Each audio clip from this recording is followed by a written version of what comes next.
We are the Gujarat Technological University.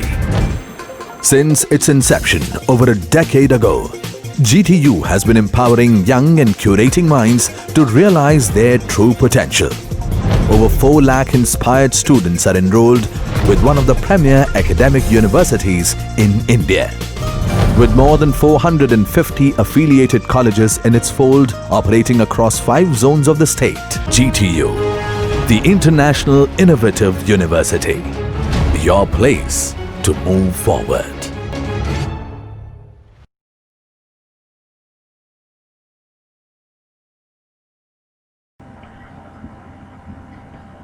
Hello everyone, welcome back to online lecture series on fluid mechanics and hydraulic machines. We are beginning our new topic today, which is hydraulic machines. So let's begin. So in this chapter we will be discussing about various hydraulic machines, their functions and applications. So first is hydraulic press. So this is the figure of hydraulic press. Its function is to lift heavy load by a smaller force, and it is based on Pascal's law. Now we will see its working. Here, if you see in this figure, a small force F is applied on the plunger that can lift greater weight capital W, which is lying on the top of this piston. So a smaller force F is applied and we can lift this greater force W through this connection. Now the next is hydraulic accumulator. So this is the construction of hydraulic accumulator.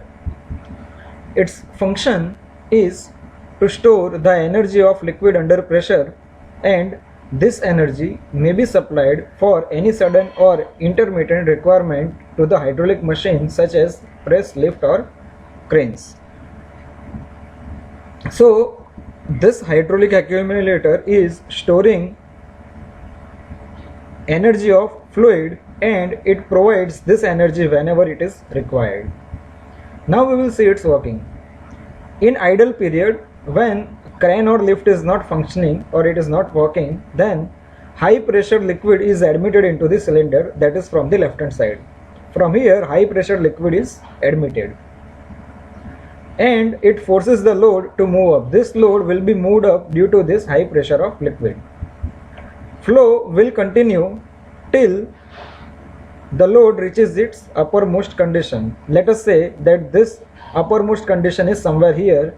Then the liquid will keep on entering into the cylinder till this load reaches its top limit, and this will be the highest amount of energy stored, and this is called as capacity of accumulator.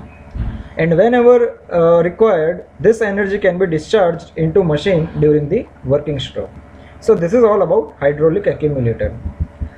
Now the next is hydraulic intensifier. This is the construction of hydraulic intensifier. If you see carefully, then here we are having this large fixed cylinder, that is this portion. This is the large fixed cylinder, and here we are having this portion as supply into this fixed cylinder. Below this, that is one more thing, that large fixed cylinder is having diameter d1. Below this we are having a sliding cylinder which is not fixed, that is a smaller one.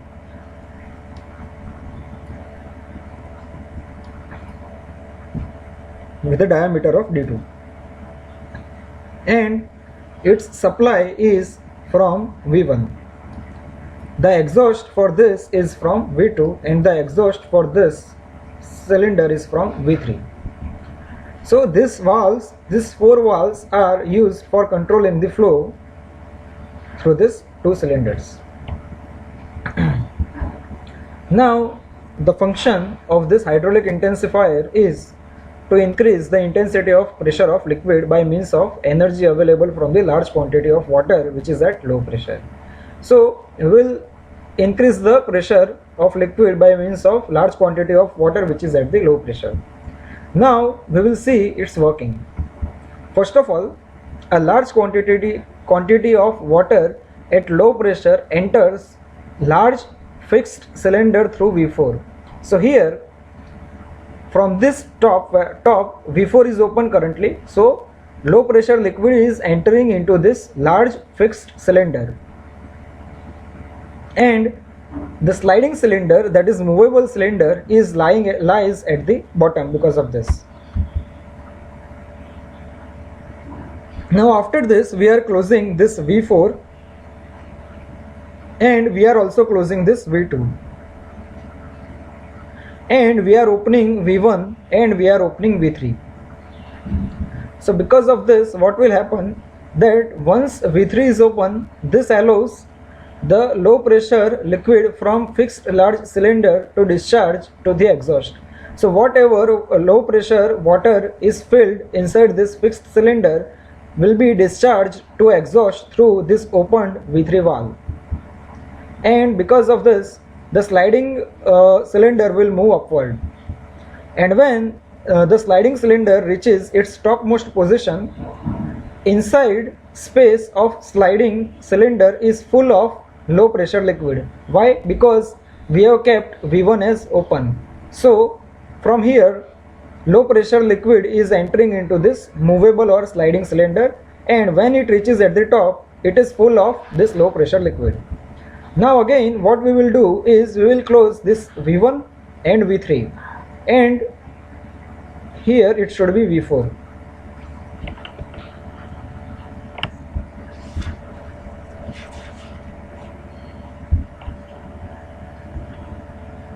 Here V1 and V3 are closed and V4 and V2 are open.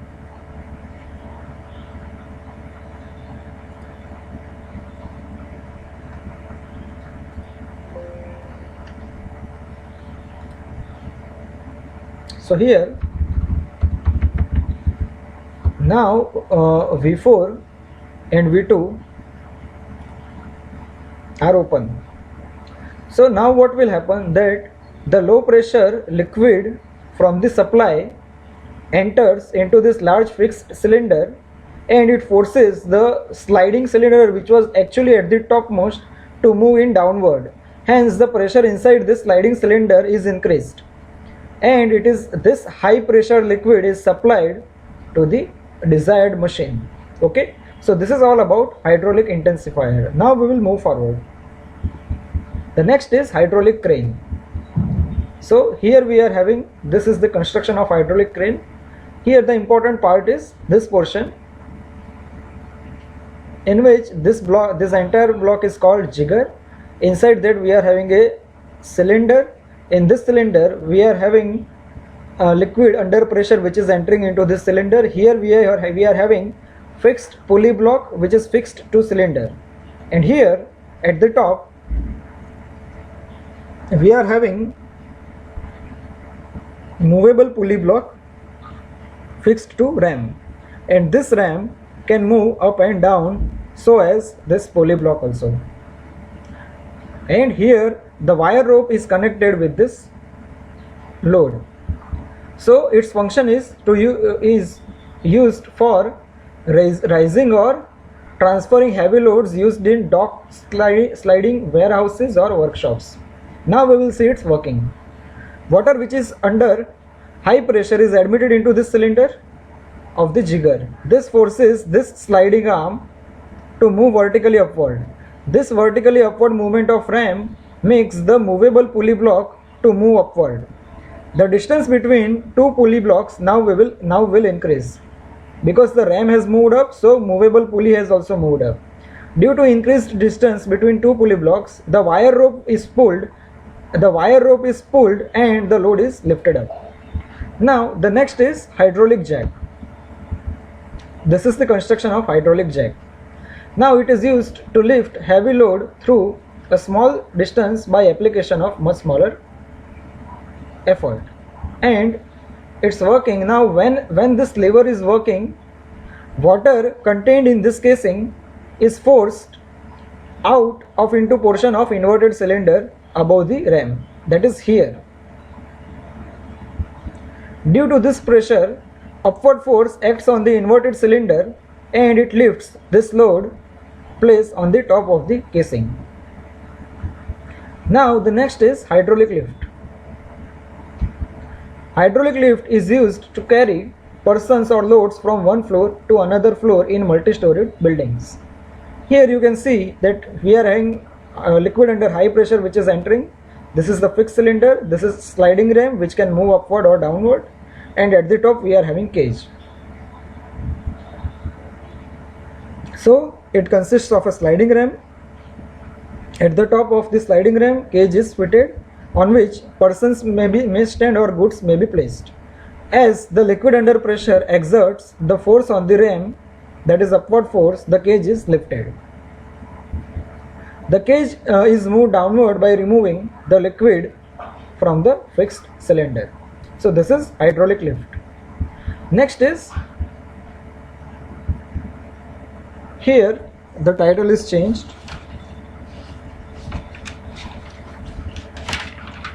Here we are having,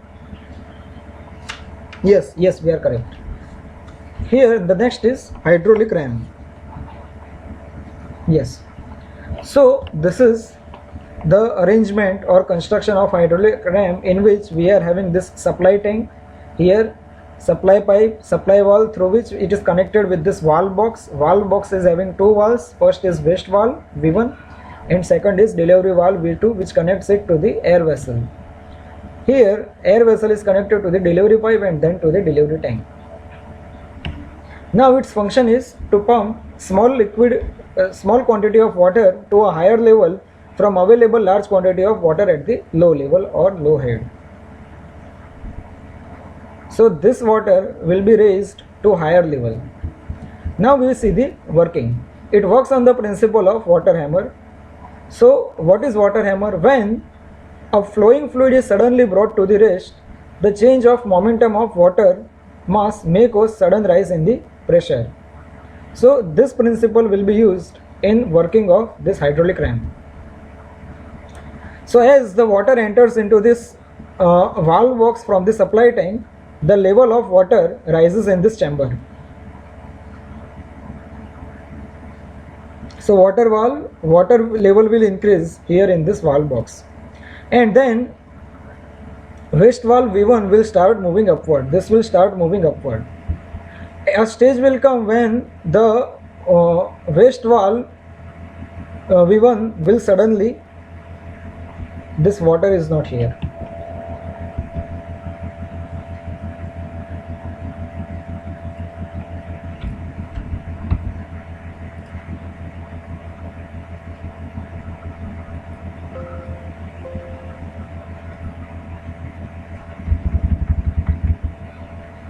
So a stage will come when V1 will suddenly close, and this will create very high pressure inside this chamber, and this will open up this delivery valve.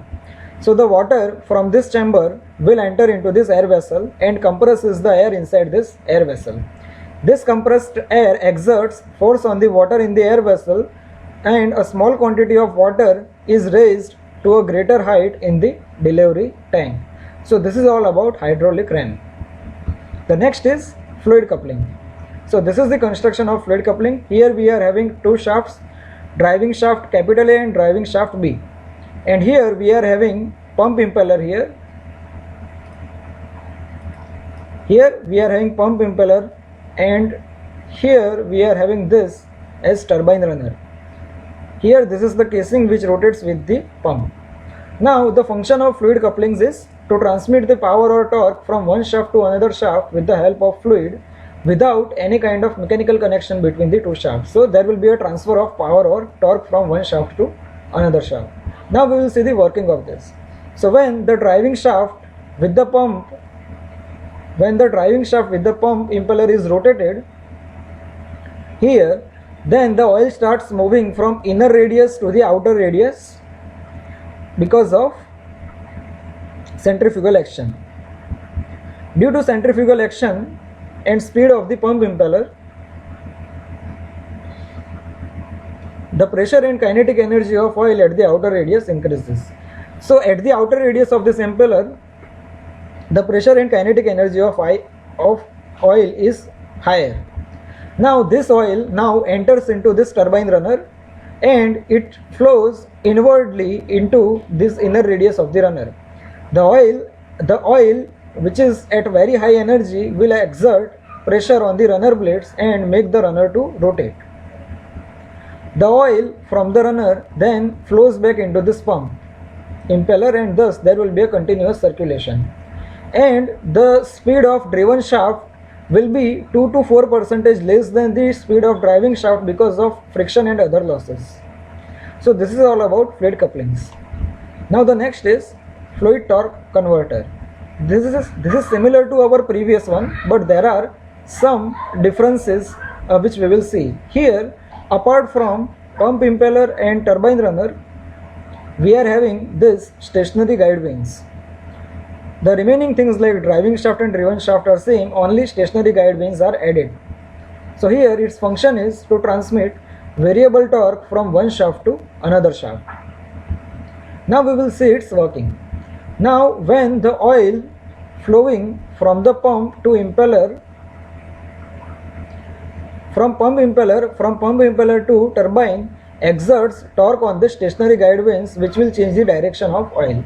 So first, the oil which is flowing from pump impeller to turbine runner exerts torque on this stationary guide vanes, which will change the direction of oil.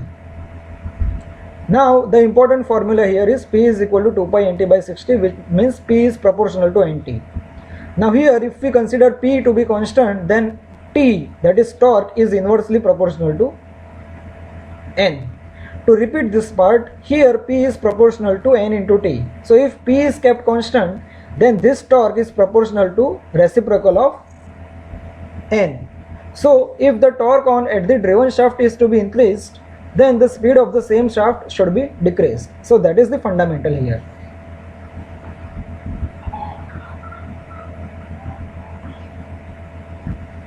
The speed of driven shaft is decreased by decreasing the velocity of oil, which flows from pump impeller to turbine runner and then through the stationary guide vanes, which changes the direction of liquid. Therefore, the transformation of torque and speed is possible.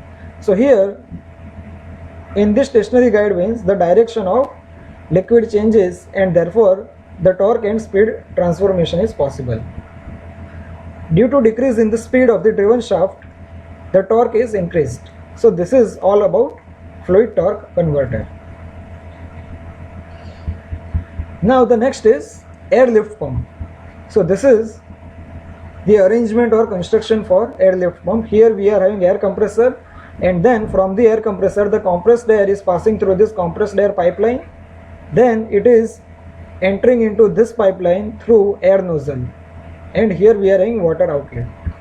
Now we will see its function is to lift the water from deep well or sump by using the compressed air. The working is the compressed air from air compressor is introduced at the bottom of the delivery pipe through air pipeline, that is here. Then the air is issued from the nozzle in form of fine spray. So here fine spray of air will be there because of air nozzle, and the air is mixed with the water in the delivery pipe. So here there will be a mixing of air and water. As more and more air gets into the water inside this delivery pipe, the density of air mixture decreases. As air quantity is increasing, the mixture density will keep on decreasing.